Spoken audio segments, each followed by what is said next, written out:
Have you ever been called a gringo? Do you think it's an insult, a term of endearment, or maybe something else entirely? Well, today we're diving into the origins and the deeper meanings of this controversial word. Stick around to hear about some surprising theories about the origins of this word, including battlefield slang to folklore and much more. This is going to be an interesting one, and the answer may not be what you think.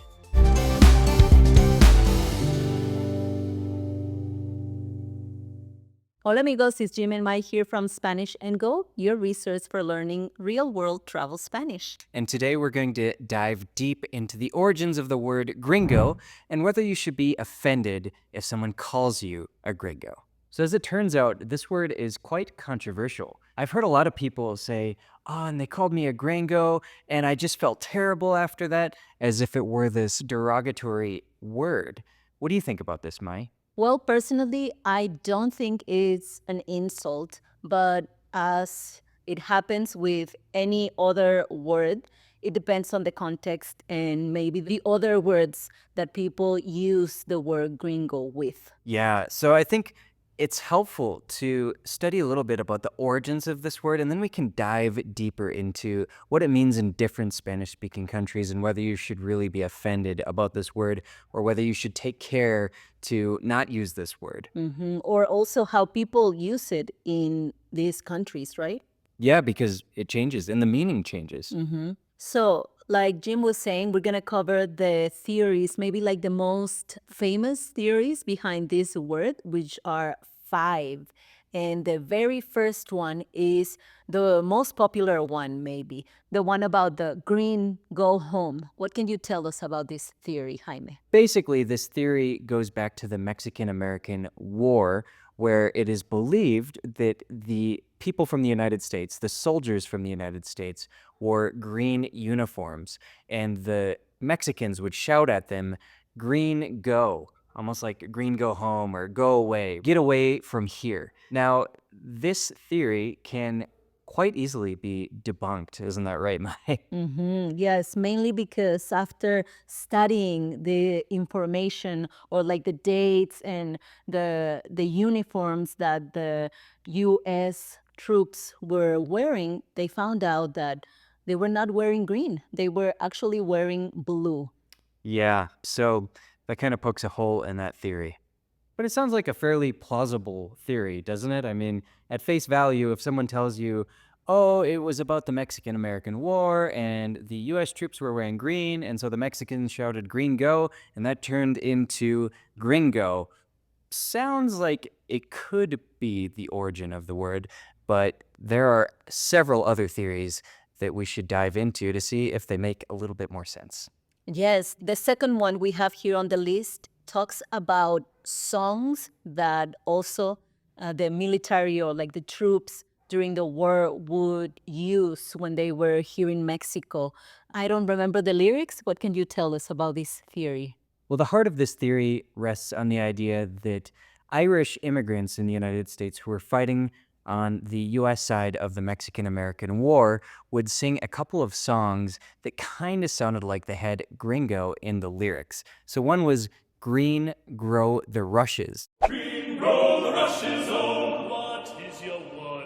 No one is one, and all alone, and evermore shall be it so. And the other was "Green Grow the Lilacs." Green grow the lilacs, all sparkling with dew.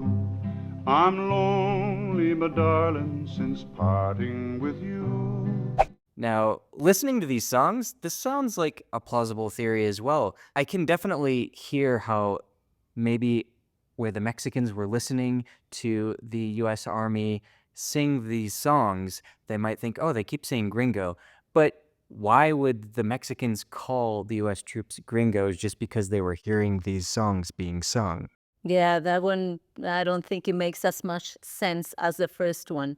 And there's something similar that happens with the third theory, which is also kind of like about something that the Irish troops would say, or like the Irish immigrants fighting in the Mexican-American War would say. What was it? Like a cry of war. So yeah, some people think this Irish war cry of Erin go Bragh sounds kind of like Gringo, and that could have something to do with the origin of this word. But that would mean that this Irish war cry somehow got translated into Spanish and then was brought over into Mexico. So this one sounds like a bit of a long shot to me. Yeah, or maybe even without translating it into English or Spanish. Same thing to like the song.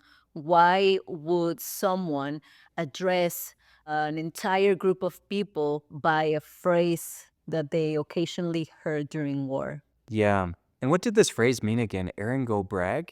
I think it was like Ireland forever or something. Okay. Yeah. Seems like a less plausible theory, but it is one of the 5 theories nevertheless. So the 4th theory surrounding the origins of the word gringo has to do with a French term. It looks like Gringalet. I don't speak French, so I'm not sure exactly how it's pronounced, but basically this refers to a weakling or a weak person. And this is supposedly something the French used when they were yelling at the English during the 7 Years' War.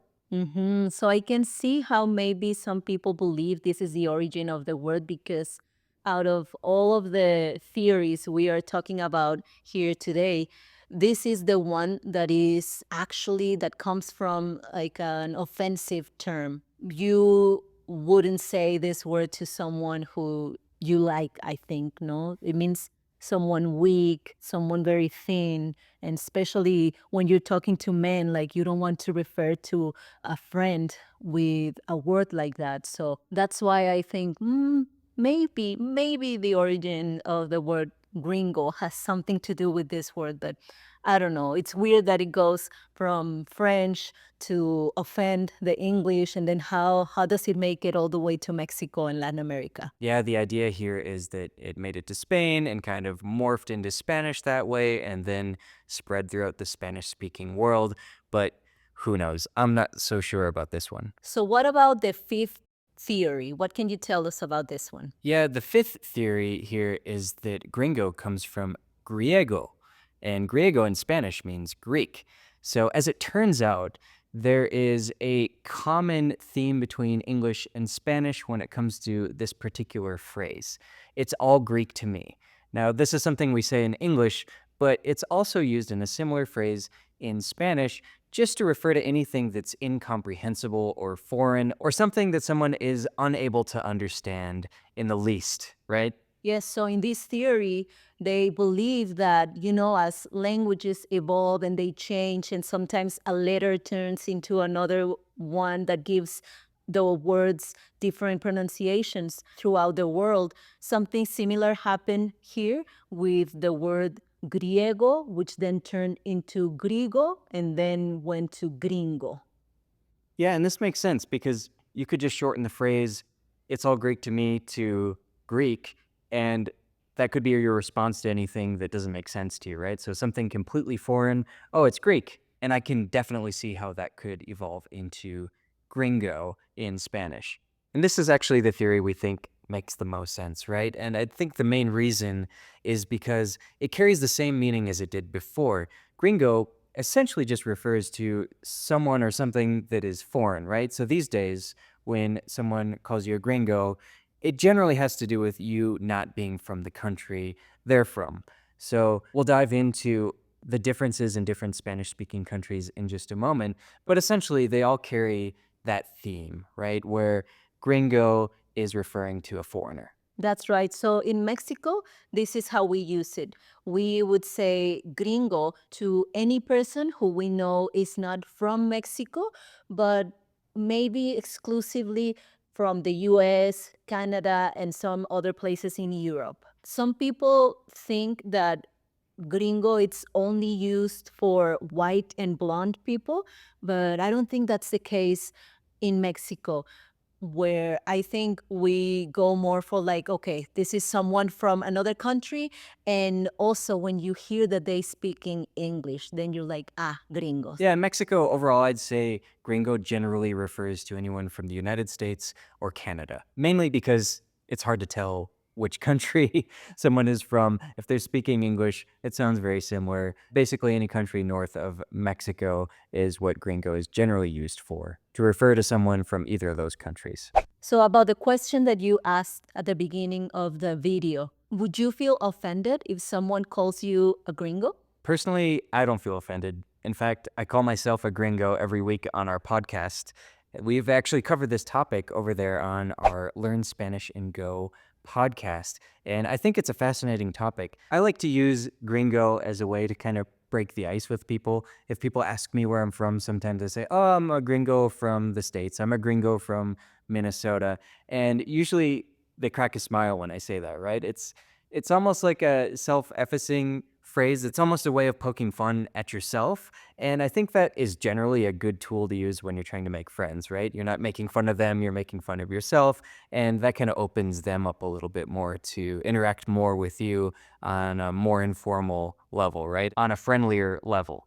Yeah, and it's not because the word gringo is offensive, but because people from Mexico, we don't expect that someone from the US or Canada is going to know this word and maybe use it to refer to them or themselves. But yeah, it's funny for us to hear some gringo call themselves gringos. Yeah, and that's worked great for me, and I will continue to use it because I don't find it offensive. Now, where this changes is if it's used in a combination with another word.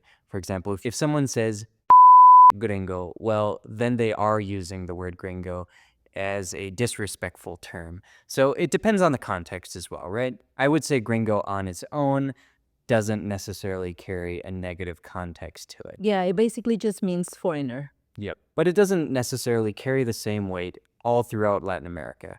Each country has their own use of this word. As I mentioned before, in general, it just means foreigner to most people in Latin America, but it can be maybe a little bit more of a sensitive word depending on the country where they're using it, right?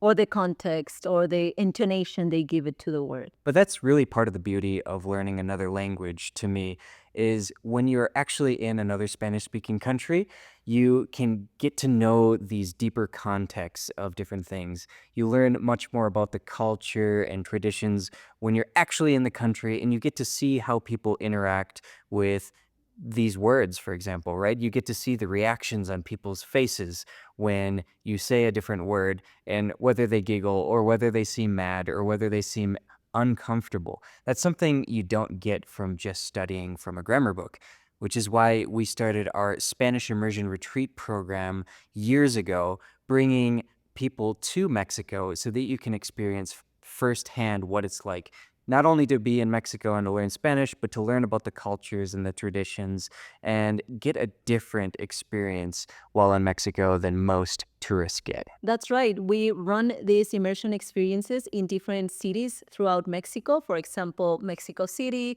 Oaxaca, Guanajuato, Guadalajara.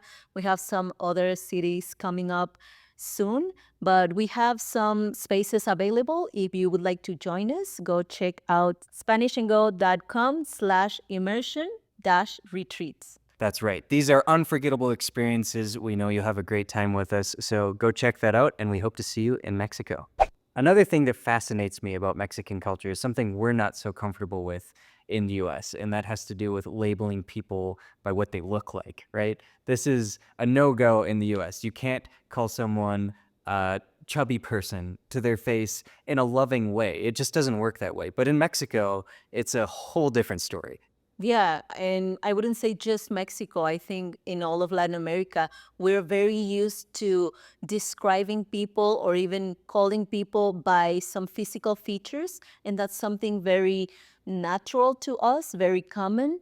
Yes, it is maybe not the most polite or politically correct thing to do, but we do it all the time. And I think that's also a reason why the word gringo is not as strong to us, because we've been calling each other things like el flaco or mi gordo, little things like that that describe someone's appearance. La china, el moreno. Things like this are very common in like everyday Spanish in Mexico. That's right. And I think that's exactly why a lot of people think gringo must be an offensive word because you're calling someone out about where they're from or what they look like, which is just something that is always disrespectful in our culture in the United States, right? So, again, going back to the fact that when you're learning another language, you have to dig deeper and learn about the culture and how people interact with one another to totally understand how they use the language. And that's definitely been my experience. I've learned so much more by being in Mexico and interacting with the locals than I ever could from just studying Spanish in a textbook. So, to summarize, if someone calls you a gringo, it's not necessarily something you should be worried about. In most cases, it's totally harmless and can be used in kind of a funny or loving way. And really, we should just embrace these cultural differences because it's part of what makes travel a beautiful thing, right? If everybody and everything were the same in another country, then why bother visiting another country at all? That's right. So we hope you enjoyed this video and you learned a lot from it. Thank you for watching. Don't forget to like and subscribe. Y nos vemos la próxima. And remember, el camino es el destino. The journey is the destination. Hasta la próxima.